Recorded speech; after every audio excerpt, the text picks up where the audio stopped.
Well, good evening. And I'm Bob Graves. They call me the Unconventional Pastor. It's good to be back with you again tonight. And it's been a great day. I'm back at school, actually, so I'm enjoying that. I'm in my element. I love teaching, and I got a great bunch of students this semester, and it's great to be involved with them, and so I enjoy that. So it always gets me in a good mood when I'm doing that. Sometimes between semesters and during the summer, I really miss it because I enjoy that so much. Well, tonight I want to talk about a concept that we often hear about in some of the more evangelical and biblical circles, and that is the concept of carnality. Being carnal. What are carnal Christians and things like that? And this is one of those teachings that I believe has been kind of distorted, and so that many people don't realize that it's a distorted teaching. Many people don't realize that the Bible doesn't actually define what it means when it uses this word translated carnal. In fact, the word is translated in many different ways, not just carnal. It's translated, well, we'll go through that a little bit later, but in a wide variety of ways that you may not have realized, that could cause you to not realize that we tend to misdefine the word. And most Christians, whenever you read a word in a particular context, such as the Bible, when the Bible itself doesn't actually define its terms, we can acquire a definition of that term. And so long as that definition seems to fit into the context, we start inserting that definition into the context as if the Bible itself is actually teaching this very thing. So that if you come up with what you think of as a definition of the word carnal, and you start reading all the verses that use the word carnal in it, you can find the Bible talking to you about carnality, but you'll still be misunderstanding it because you're not necessarily defining the word. The truth is, the only way we can really know the definition of the word carnal, in a sense, is to really look linguistically at the culture from which this word comes from, how they used it and what they meant by it, and the kinds of circumstances in which they used it. Now, I have taught in the past that there were a number of things that happened to the text of the Greek New Testament that are oftentimes not admitted to and often denied by mainline denominations, because to admit it is to open up a slippery slope that is going to lead people somewhat away from their distinctives. And that would include, such things as even many times the universalists are talking about how the word hell is an example of something that in the Hebrew culture, that word had a particular concept and meaning. And then when it comes to the Greek New Testament, Greek mythological notions of Hades start to work their way into the meaning of that word. And Christians in the Western world, particularly during the anti-Semitic phases of early Christianity, begin ignoring the way the culture from where the Bible came from and what they meant by these words, and started assuming that the Bible's just talking about what they in the Western culture meant by these words. And as a result, some of the notions and concepts of the grave end up working their way into this concept of hell and the afterlife in a way that isn't actually even really taught in the Bible. And many universalists are very big on trying to point out that particular error. But there are a lot of things that did happen to the, as it were, the dictionary of Greek New Testament words during the anti-Semitic phases of early Christianity. Many people aren't aware of that. But the truth is, the language the Bible was originally written in, or the New Testament was originally written in, is a language that pretty much died out by the year 330. It was so dead, in fact, that even church fathers like Augustine, although he was aware of the existence of the Greek text and even had access to it, he couldn't read it. He got all of his theology out of the Latin version. and he would only resort to looking at the Greek if it was somehow interesting or something. But it was only the familiarity with which scholars maintained an understanding of Attic Greek, which was in some ways close and related. But if you could read Attic Greek fluently, and you started reading the New Testament in the Koine Greek, you'd get the gist sometimes, but there'd be places where it would be so odd, you'd go, I really don't know what it's saying, and what have you. So that was part of the problem there. And Joey, I'm hoping that the echo that I'm hearing will work its way out. I'm hearing a big echo, but hopefully you're not. Anyhow,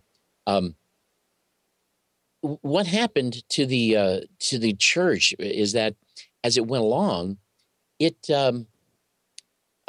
well, that echo is kind of getting me off. I'm going to turn my volume down some here.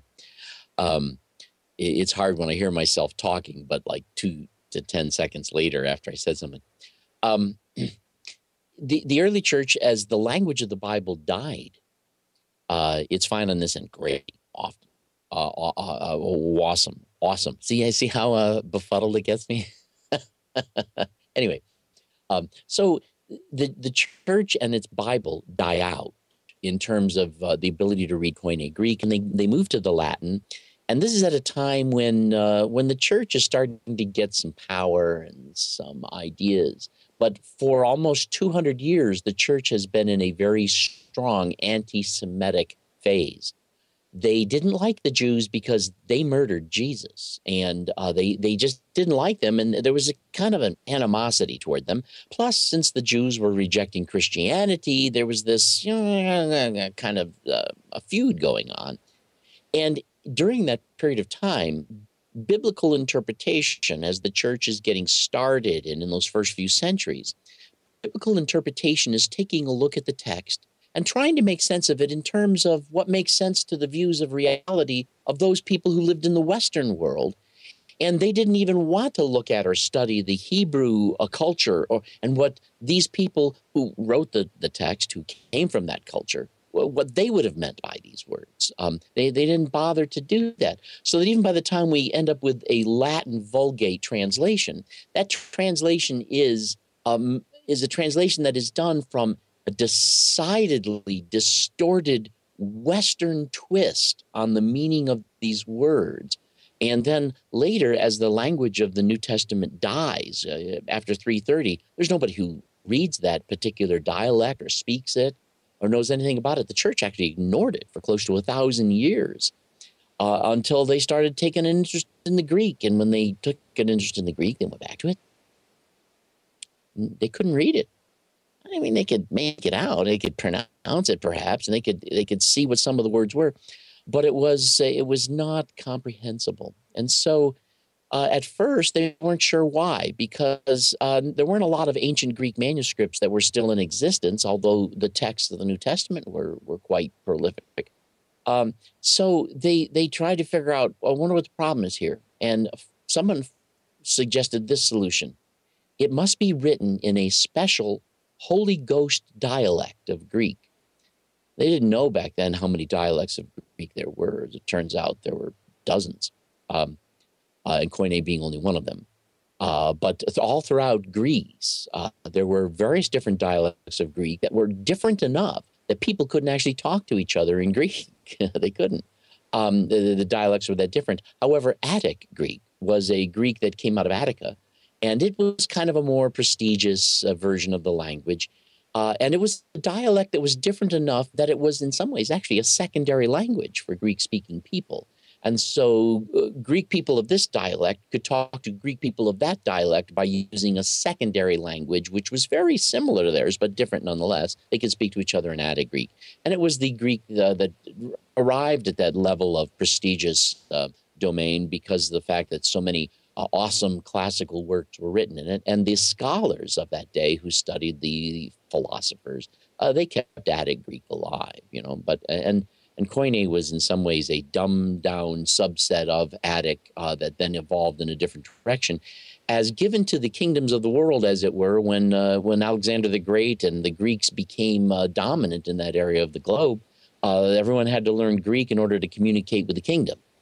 and with the empire, and so that's how Koine Greek became the almost universal secondary language of that realm. And when the Romans became the power that was over that, they simply used Greek because it was already in place, and it was even for them a secondary language. Anyhow, that when this all happens, the church goes through this anti-Semitic phase where they didn't want anything to do with the Jews or their faith or their culture. And so they begin studying the Bible completely from the bias of their own cultural assumptions. And if you know anything about anthropology, when people operate from cultural assumptions, they don't necessarily have to be deliberately mean-spirited. They're just going to make a lot of assumptions that without any clue as to how far off it is. And the truth is, almost every culture in the world came to this concept that there's this physical world that we see, but there's also some other aspect of reality that we don't see. And they often would speak of it in a way that gets translated into our language as being, the physical reality and the spiritual reality. And almost every culture had some concept along this. However, each of these cultures had some radically different ways of making sense of it. In the Western culture, the Greek philosophy in those days pretty much perceived the physical world as existing in its own sphere. And it thought of the spiritual world as existing in an entirely different sphere, in a completely different location, at a different place. And that everything that existed in the physical realm was somehow corrupted, but everything that existed in the spiritual realm was not corrupted, but was a counterpart to everything, so that everything that existed in both places, in a counterpart for both places. And in the spiritual world, it was perfect, not necessarily loving and correct and proper, but just perfect. In other words, it didn't wear out, it didn't have any flaws to it. You might get a scratch on your sword in the physical realm, but the swords in the spiritual realm have no scratches on it. And your sword might get dull here, but your sword there is always sharp. And that kind of that was the Greek concept of this otherness. Now, the Hebrews, they too had this concept of the physical reality and a spiritual reality, but they didn't understand it in this exact same way. Their understanding was really more along these lines. They perceived the physical world as existing inside the spiritual world, that the spiritual world was everything. And then inside of the spiritual world was the sentient world. And then inside of the sentient world is this physical reality. And then they saw the human being as kind of even a reverse image of all of this, where you see the body, and inside of the body is the conscious sentient self. And then deep inside the conscious sentient self is the inner man, the deepest heart of hearts, where that is so deep within you that it's inarticulate, that you don't even really know what's in there. And that was your heart of hearts, your deepest core, your center, your spirituality. And as a result, see, if I were to draw a Venn diagram for the Greeks, it'd basically be a circle over here for the physical world, and then a circle over here for the spiritual realm. But if I was to do a similar Venn diagram for the Hebrew culture's understanding of these two different concepts, they would have a large circle being spirituality and a smaller circle being sentientness, and an even smaller circle being the physical world. And then they would also use that same diagram, but in reverse, to describe our experience of the visual experience, the sensual experience of the other of human beings. And that is, they're in a body inside of which is a conscious mind. And for them, the conscious mind wasn't just intellect. It was all your feelings or anything that you were aware of. Your awareness is inside of the body. And then inside your awareness, tucked down deep inside, is your heart, your core, your center. And to them, the heart had nothing to do with emotions. It really, if anything, was a concept that had to do with your ultimate intentions, your ultimate sense of purpose, your ultimate sense of being. And in some ways, something that was so ultimate and so deep that it wasn't always easy to understand. And so when Jesus even says that out of the mouth, that things that in the heart proceed out of the mouth, that it reveals what's in the heart, that this is in some ways the model that Jesus is talking about and making reference to. Well, as interesting as all that may be, the point being is that it's in these kinds of concepts that this word of carnality was used in Hebrew culture to talk about some of the immaturity that people have. So the word was actually used by them, in a sense, to talk about, it was used both positively and negatively. Positively, it was just, the physical world. The physical things, the clothes you need to wear, the food you need to eat, the fire you need to keep burning, and things like that. The things necessary for survival and all that. But negatively, it was used as an expression to talk about immaturity, a refusal to live as if you have a brain, a refusal to live as if there were a spiritual reality, and things like that. And so it was used in that way. But in the Greek culture, they didn't actually use this phrase of carnality, even though they had a word that gets translated carnality. It's actually the word which they used for fleshly. They sometimes used it for with the world dominion and things like that. But Greeks would have really, and Westerners would have really preferred to talk about the conflict between physical and spiritual, whereas the Hebrews would have talked about the difference between, say, flesh and spirit.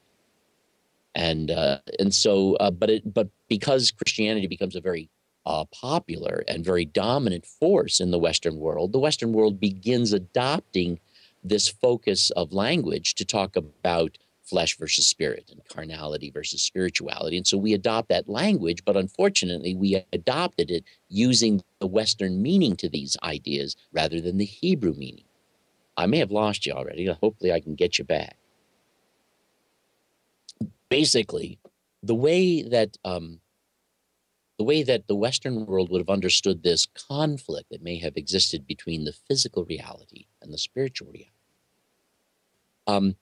was that they saw the physical reality as corrupt, degraded, falling apart, degenerating. It doesn't last. It doesn't endure. Whereas the spiritual world was perfect and things endured there very, very well. And if they longed for immortality, it would be to somehow find a way of tapping into the energies of that spiritual realm. Oh, do we have a comment coming in? Let's see what we got. I hear that little thing that tells me we might have a comment. And it says, it is fine on this. Oh, that's okay. Viewer comment. A great explanation, Bob, of the Western mind versus Eastern. Well, thank you. Thank you. Yeah. By the way, there's a lot of good resources you can find on the internet. If you were to Google something such as Hebrew thought versus Greek thought, you'll find a number of articles out there. There's a number of great books available in the fields of anthropology and philosophy and things like that that will help you to understand how these two different cultures really kind of added it all up differently. And when you realize the way they add up things differently, it'll help you to try to interpret the meaning of the text of the Bible in a very different way, as you realize you need to come at it with a different paradigm in order to understand what they meant by the things they said. Anyhow, as we're looking at this, that tension of the physical versus the spiritual in the Greek mindset. Now, in the Hebrew mindset, they too saw this tension between flesh and spirit. But for them, it was really an awareness of this tug of war of sorts. That is, they saw the real reality as being spiritual, and they saw the conscious reality as being somehow a subset of that spiritual reality, and they saw the physical reality as yet a subset of that. Now, that doesn't really make good sense in terms of physics, but that's the sense they made of it, and so consequently, that's the sense they mean by it when they talk about these things. They also understood the human being to be, and I'm repeating this, hopefully that as I repeat it, it'll kind of start to sink in a little better. I don't mean to bore you with repetition, but they saw the human being as a body, a physical body, inside of which was an aware mind, And they referred to the body as your strength. They referred to the aware mind as the mind. And they referred to this spiritual core at the center, the very deepest part of you, as the heart. And indeed, believe it or not, this is the model that is actually being spoken about when they talk to Jesus about the law, that you're to love the Lord your God with all your heart and all your mind and all your strength. Talking about a love that begins at the deepest core of yourself, then reaches out into your aware mind, your consciousness, and from there works its way out into the things that you do in the physical world through your body. That was the model they were talking about. But wait, there's even more. Even in the Hebrew culture, what you might not realize is that the temple is an actual model of their understanding of the makeup, of the trichotomous makeup of the human being. You had the outer court, you had the inner court, and you had the Holy of Holies. And that represented, the outer court was the representation of the body. The inner court was the representation of the conscious mind, and the Holy of Holies, the core, the heart, the center of man. And so the temple was in some ways a picture of the existence of the sentient being called human being, a man. And that the fact that God dwelt in the Holy of Holies is in some sense, even for them, this kind of picture of the fact that, when you read in John where it says, and the Word was made flesh and he tabernacled among us, that this is in some ways seen as a sign that it was always God's intention that he would live in the deepest core of man, in his heart.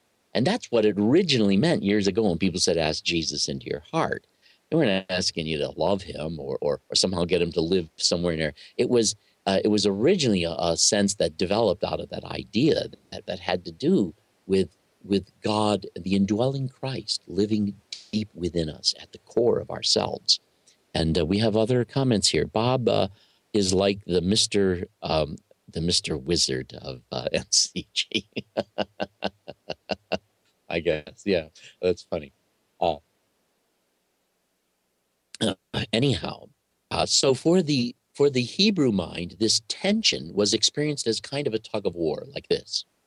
They thought that a matured, well-developed, spiritually mature person was a person who sought to allow the true values of the heart to somehow dominate the mind.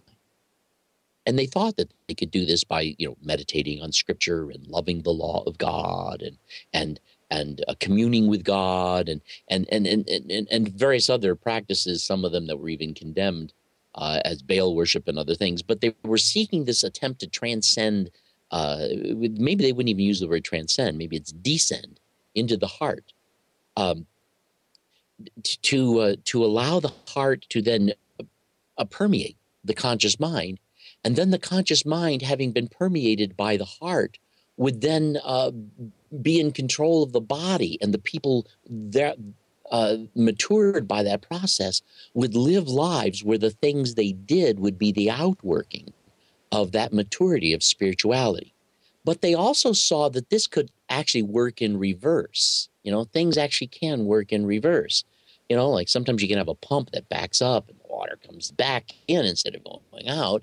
And they saw corruption as something where the body and its appetites and its needs and the problems and the stresses of the physical world can begin to dominate your mind. And then this corrupts and kind of masks the ability of the deepest parts of your heart to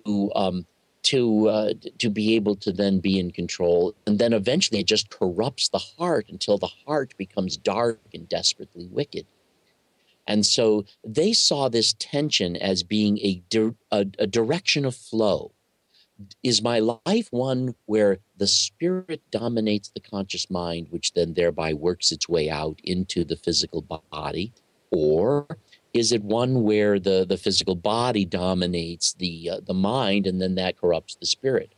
Now, I actually get the impression that now that I understand some of those, the cultural concept of what's going on and their version of psychology, that in some ways, I think that Jesus was actually teaching them, you got it half right, but you're not right. When he talked about, it's out of the heart that man speaks, he was saying that no, it's not really the flesh that corrupts this and that. It's really it's all your heart. If it's good, it's your heart. If it's bad, it's your heart. It's what's going on deep down inside of you. How it gets corrupted may be another thing, but nonetheless, there's always that flow. And so I get the impression that some things Jesus said may have actually been attempts at correcting that kind of tug of war concept. But anyhow, that brings us back to this concept of carnality.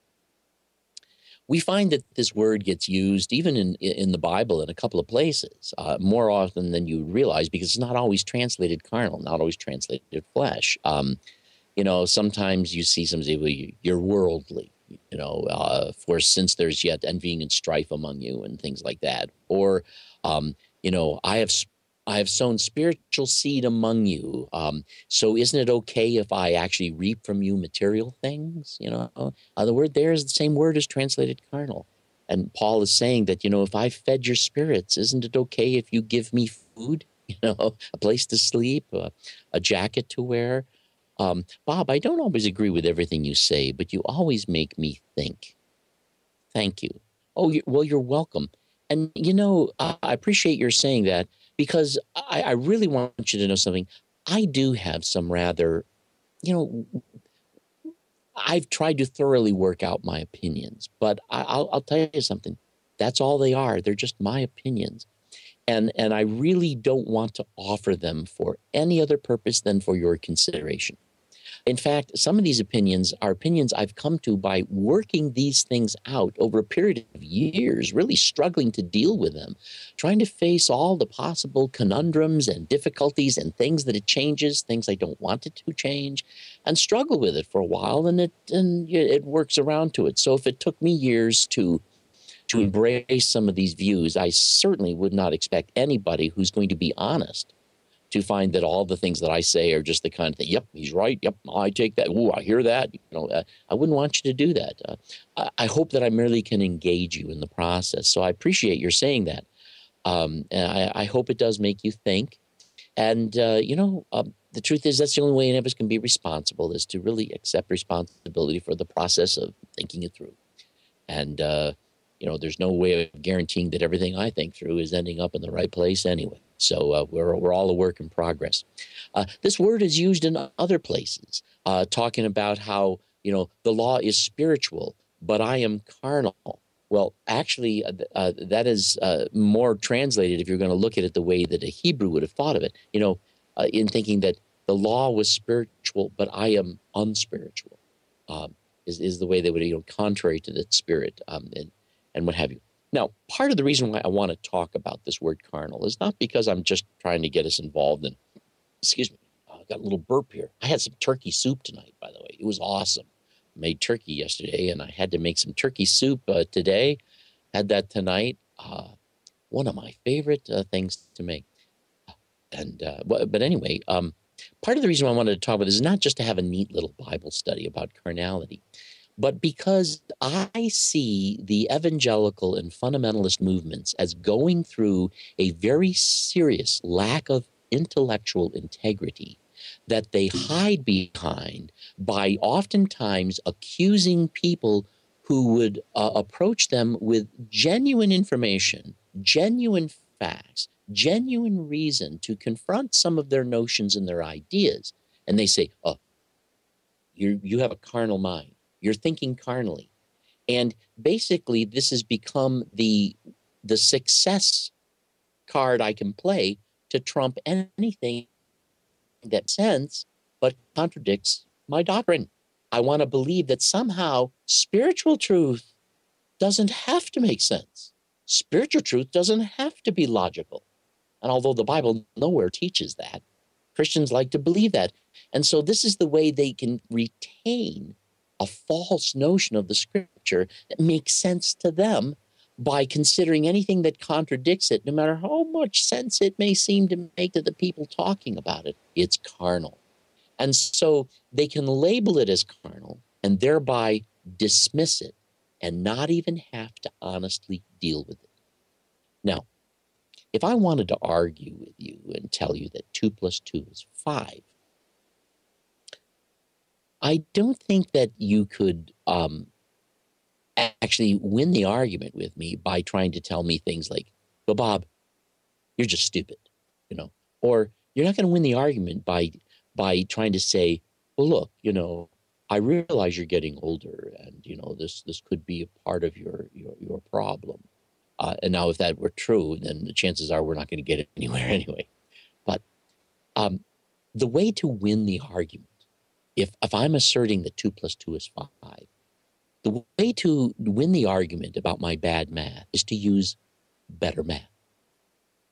There's no other way to confront bad math at all, but with better math. You need to either demonstrate to me how 2 + 2 is actually 4, or how 2 + 2 cannot be 5. And you need to do that mathematically. And if you can do that mathematically, then we can get somewhere. But you can't come to what I'm saying and try to prove that my argument is wrong just because, well, you're not being spiritual, you're being carnal. That is not the trump card. And sometimes when I find I run into this often when I talk to people, after I've done all this study, and maybe I've wasted my time, but I'd like to think I haven't. You do all this, you spend all this time studying the culture, looking at language usage, looking at certain words as they're used in various contexts, not just in the Bible, but in other documents, and the way that the word is actually used in that culture, and the kind of responses and reactions and behaviors that exist around the use of the word, the kind of behaviors that exist while the word is used, the kind of behaviors that exist after the word is used, and looking for trajectories and insights that'll tell you about how the word is functioning, how it's formed, how it's being used, to give you insight into how they are actually experiencing it when it's not your own language. After doing all this work, and then you say something to somebody who hasn't done 2 minutes of study in the area of linguistics, and you say something that contradicts their doctrine, and they say, you have a carnal mind. It's kind of like, I'll tell you what, I'm not perfect. And it's always possible that some of my linguistic research has led me to a conclusion that is not as well founded as I might think. But if you want to argue with that stuff, and I would suggest you do if you're really not convinced, the problem is this: you're going to have to correct bad linguistics with better linguistics. You can't pull that card of, well, you're just, because people want to believe the things they believe because they think these are spiritually asserted, things that are spiritually discerned. And what they really don't realize is what they're talking about is, it feels good to me. I would like to say that as I understand the Hebrew notion of carnality, that's an excellent example of it. To live within what feels good while rejecting the reality of a well-researched and understood argument. Now, not all well-researched and understood arguments are correct, but if they're incorrect, the only way to deal with them is to come up with an even better one. And that's the process that all learning goes through. That's why the world of physics is where it is at today, because they have been constantly moving the field forward. That's why linguistics is in the place that it is today. They've been constantly moving it forward and occasionally reach unusual milestones.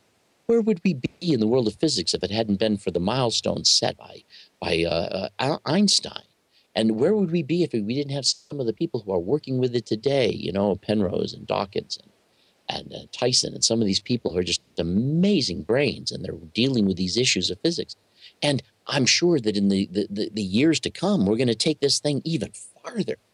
And so, as we make progress as human beings in the scholarship that we have, we need to improve bad scholarship through better scholarship. Unfortunately, what I see a theology that the church has gotten sunk into that made sense to them centuries ago. And they refuse to move on from it. They want to believe, even though the Bible teaches many things contrary to this. It says we see through a glass darkly. It says we do not see things yet as they are. It tells us many things. We've been given those things that pertain to life and godliness. We don't have all the answers. The Bible clearly oftentimes expresses to us that this isn't a book that's given to us to know everything. And yet these many times people want to believe that the theology that we have That's it. We're done. We know we've got the Spirit of God and we know what we're talking about, and that's it. And they resist the insight and the understanding. We can now know much more about the original culture of the Hebrew people. We can even understand more today because of all the languages we've been able to study. We see the way language affects culture and the way culture affects language. And we've seen many of these dynamics that we've been able to understand. So we can actually go back now to the text to understand things about it that the third century Christians had no tools with which to understand that, particularly while they were in their anti-Semitic attitude. You're carnal. Time to park my brain. I agree, Bob. It's sad. Well, thank you for that comment. Yes. And of course, this is the main reason why I'm talking about this. I'm hoping that if I talk about this, that some of you who might have been using that might pause a moment to think about it. That the way the Hebrews use this word, when they're talking about you're being carnal, they mean you're just living to your physical appetites, as if you didn't have a brain. So here comes along a person who's actually thinking something through and talking about what's been thought through, and you're calling them carnal. That's kind of weird. Now, they may be at fault, but the fault there isn't being carnal. It would be something else. And all thoughts that are off for various reasons. And we certainly don't know everything, and we don't have access to all the information of the universe. And so therefore, we're making our decisions and drawing our conclusions based on the information we do have access to. And as we get access to more and more information, the only honest thing to do is to update our conclusions. That means that an honest theology is an evolving theology. A theology that has become stagnant is a dishonest theology. It is a theology that refuses to grow. It is, I would say, based on my understanding of the way the Hebrew culture used that concept of spiritual carnality. The fixed beliefs are carnal in that sense. And so it's kind of odd. Now, I want to talk about the dynamics of carnality and the way that they tend to work. It's really, I would say, a form of denial. It's a form of theological denial. It's a denial that exists because people, I can appreciate this. I really can. People don't want to have to change in ways that are going to be costly. I know this. I used to be a pastor. And I'll tell you what, as my thinking changed, I found that it was the call to honesty that caused me to begin to abandon certain things that I saw were not intellectually honest. And yet, as I began to express this, it's not that I became a person who didn't believe. I still believe. It's not as I became a person who really didn't have any respect for the text either. It's just that I'm trying to be honest with the text. I'm trying to be honest with its words, trying to be honest with what it is saying, not what I've been taught those words mean. And in that honesty, as I would begin to express this, I begin realizing something. The way most ministers do this is they go to college, they get a degree, they get some debt. They might even go to seminary. By the time they get set up in ministry, they've got quite a considerable bit of debt. They need a job. They need a church. And they're going to not get into that church unless they find that they measure up to the doctrine that church requires. When you begin expressing the possible evolution of your thinking, your job is at risk. And it's not as if, well, they won't like you anymore and you'll have to go elsewhere. There may not be any place else to go. How are you going to pay back that school loan? Not only that, but let's be honest. When we spend a great deal of our time and effort in our lives preparing for something, it isn't a comfortable thing for us to then begin to realize that some of that preparation may have been a preparation of things that just aren't true. And that's not a comfortable thing to admit or to face. It's kind of humbling. It may even be embarrassing. And when it can be so costly, there's a lot of reasons why a person might not want to allow their theology to change. And what happens is that someone says here that how to trap a pastor in 3 easy steps. Yes, exactly. There are a lot of pastors who find that their thinking begins to evolve and they begin sharing it sometimes with just certain other pastors or certain other people, but they still continue preaching the same old line. I'll tell you, I've heard that story a number of times. I was fortunate myself in that first of all, I tend to be a very independent person. I'm very uncomfortable with the idea of somebody telling me how to think, how to live, how to be. I'm a person who really, I want to take responsibility for my life. I want to take responsibility for what I do. I want to take responsibility for what I decide. And if I'm going to choose something, I want that to be a choice I can take responsibility for. And so there's already in me this willingness to say, well, look, if this isn't making sense, I don't care how much you think this ought to cost me. It doesn't make sense, and I'm going to say so. And I was also fortunate enough that I had also found, I found ways of doing it that weren't necessarily confrontational. I would talk to people and say, well, look, I can totally understand how this might sound odd to you. And I'll tell you, when I first heard it, it felt really odd to me. So I totally appreciate and understand. So I'm not actually trying to ask you to believe me. I want you to hear me out. I'm toying with this idea. I would find gentler ways of expressing these ideas. And I would find that people with whom I had a relationship with would listen, you know. And the other thing that made it convenient for me was that I always resisted ordination. There was a few times I had the opportunity to go through that process, and I decided not to. And the reason I decided not to is because every time I began that process, I was selling my soul, and I knew it, and I wasn't going to do it. I was being asked to sign on to certain ideas that I would never denounce or do this. And I thought, I went back to the analogy of my own family. I have a mom and I have a dad in that family. And there's 7 siblings in the family. And each one of us have a slightly different understanding of who mom and dad are. But you know what? Even though our understanding of our mom and dad might be slightly different, and we've each had a slightly different experience with them, we each grew up at a different phase, as it were, of their own life, and in a different order from each other. And that doesn't make us not siblings, and it doesn't make them not our mom and dad. Our understanding of mom and dad is an issue quite separate from whether or not they are our mom and dad. And I always thought the same thing about God. I love God. I have faith in God. Now, who God is and that he is are 2 completely different issues. And so I never had a problem questioning, is God this or is he that?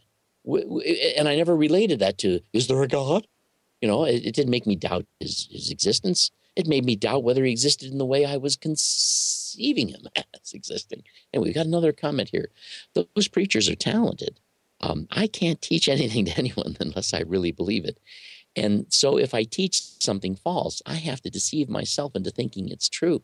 You know, there's a sense in which some people do that. They deceive themselves back into thinking it's true. But also, you'd be surprised what you can do when you're under the duress of it. Part of what I also did, another thing that was fortunate for me is I quit preaching and I became a music director. I could just sing about it. And some of the lyrics could be just kind of vague, you know, you know, you know, his love endures forever, you know, and things like that. I can sing that and nobody knows what I'm really thinking when I sing that. They just are glad I'm singing that, you know, and whatever. But anyhow, getting back to this idea that it's a form of theological denial. You know, denial comes in a variety of different ways. This kind of abnegation exists when sometimes people want to be in denial of just the simple facts. They will say, that's not true. You know, you can tell people, well, in the Hebrew culture, they use this word in this way, and they go, that's not true. And they won't actually do the research themselves. Or if they find the research, they will then deny the viability of that research. Well, that was written by so-and-so, and he's a liberal, and so I don't accept that. And which, again, is like trying to tell me that 2 + 2 is not 5 because I'm stupid. If there's any liberal or any conservative or any scholar out there saying anything that isn't true, the way to argue that it isn't true is to show them better scholarship, not just to dismiss them on the basis that they seem to come from a particular paradigm or bias. That is intellectually dishonest. People are not false because of their paradigm, although their paradigm may oftentimes lead them into a shape of things that isn't true, but nonetheless, the facts bear up what the facts bear up, and the facts are what they are. So sometimes denial is an attempt to just deny the facts, and other times it's an attempt to dismiss the facts as not coming from a credible source because a person doesn't want it to be true. And sometimes people get into a denial theologically that's based on the fact that, well, they can admit that's the truth, but then sometimes this is where, but God shows us things that since he can do the impossible, it's possible for certain spiritual things to be so true, quite in spite of the fact that physically and logically and everything else, it seems like something else is true. And they can take responsibility for that. There's also the twist and turn. This is something I notice that a lot of people do. When you try to tell them, well, the truth is it's only through your cultural bias that if when you've studied Western culture and you see how some of the philosophy of the early philosophers, Socrates, Plato, and the constant development, and then the merge after Augustine of philosophy and religion for a while. When you see the development of that thought, and you can find the development of thought in the Hebrew world, and then you begin seeing that theological concept comes from there. That's where that was born. That wasn't born in the text of the scripture. That was born in that philosophy over there. And you can begin to see this through that study. Some people, they don't want to do that kind of study. And so when you say, well, look, what you're doing is when you try to tell them that what you're doing is you're processing this as if the text was written by Westerners when it was really written by people from a Hebrew background. And so you're kind of spinning it to fit in your culture. And they'll turn around and say, no, you're spinning it. And it becomes tit for tat. It's that Darvo kind of thing that they sometimes talk about. Darvo is you deny, you attack, and then you reverse the offender and the victim of a particular abusive idea. And then, of course, it always results in denial of denial. And it's a denial also of responsibility. Now, when it comes down to it, some people feel that the way I'm arguing now is saying, well, look, you're just going to have to submit to what I'm telling you because I'm not going to accept anything else. That's not what I'm saying. What I'm saying is this. What if you don't want to do all that research? Well, you don't have to. You really don't have to. If you don't want to do that research, you don't have to. But I'll tell you one thing I do think you have to do. If you're not willing to do that research, I think you have to stop taking either side. You have to realize there's people over there who are saying this and people over there are saying that, and you haven't done the research, and so you're not really in a position where you can responsibly speak.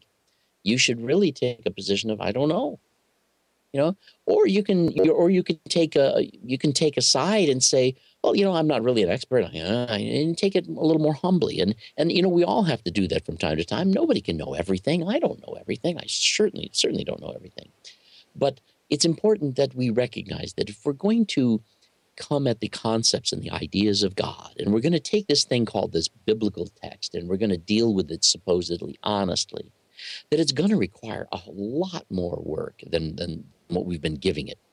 And I'll tell you something that after having gone to Bible school and after having I've even taught in Bible schools, and then having gotten a secular education in human development and in linguistic anthropology, and now being a professor in a secular school, I have discovered that the level of rigor that the people who are seeking to advance various areas of study and the degree of peer review that is allowed by people who have different opinions about what's going on and the openness that needs to be discussed in the journals.